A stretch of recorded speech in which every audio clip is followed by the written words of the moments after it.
Donc, en fait, nous sommes au niveau de la station de drainage du Ndiaël, donc une station qui draine les eaux des casiers de Grand-Digue Telel, Kassak et certains privés.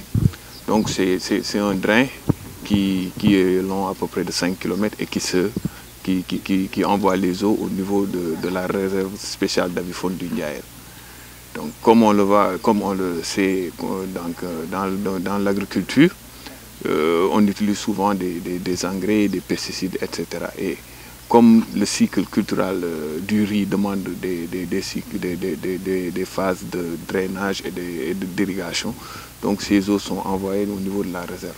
Donc, qui peut avoir quand même des impacts, disons, pas souhaités sur les écosystèmes, notamment pour les oiseaux, etc. Donc la SAED a initié une étude et on est en train de voir comment résoudre cette question par le déplacement de l'exutoire vers une autre zone où cela impacterait beaucoup moins le Ndiaël, notamment la Grande Mare qui est le cœur de la revitalisation de la réserve spéciale d'avifaune. On est à Belel Mbaye, donc c'est un village qui est au niveau donc, de la réserve du Ndiaël où nous avons érigé un ouvrage hydraulique mais aussi qui a une fonction environnementale et une fonction sociale.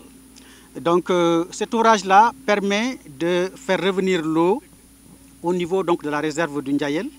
Le Ndiaël qui est un site Ramsar d'importance internationale qui était en danger donc, de 1977 jusqu'à présent, jusqu'en 2018, parce que nous l'avons revitalisé.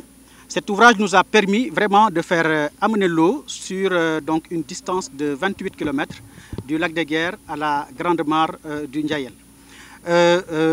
L'ouvrage a également une fonction sociale parce que généralement durant l'hivernage, les populations qui habitent donc ce village-là ne pouvaient pas accéder parce que l'eau coupait la piste. Actuellement, c'est un ouvrage d'affranchissement qui permet aux populations, qui permet donc aux véhicules et autres hippomobiles de passer, donc de quitter la route nationale pour aller donc à l'intérieur donc de la réserve dans le village de Belel Mbaye. C'est un projet sur la réduction des impacts des infrastructures sur les écosystèmes côtiers. Il ne fait de doute pour personne que les infrastructures sont importantes et elles occupent une part très significative dans les programmes de développement du Sénégal et notamment le PSE. Mais aujourd'hui, notre préoccupation n'est pas de dire qu'il ne faut pas organiser, il ne faut pas faire des infrastructures.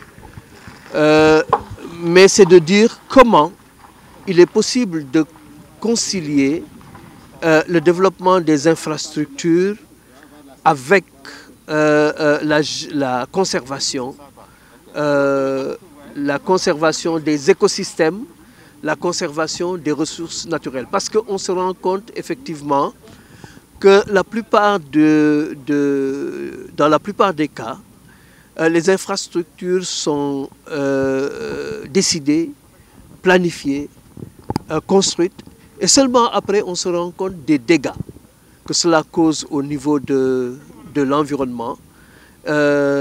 Cet environnement qui nous donne l'eau que nous avons, qui nous donne aussi les cultures que nous avons, parce que si les sols sont dégradés, il n'y a plus d'agriculture, qui nous permet aussi de renouveler cette terre, qui nous préserve d'un certain nombre de problèmes de santé, etc.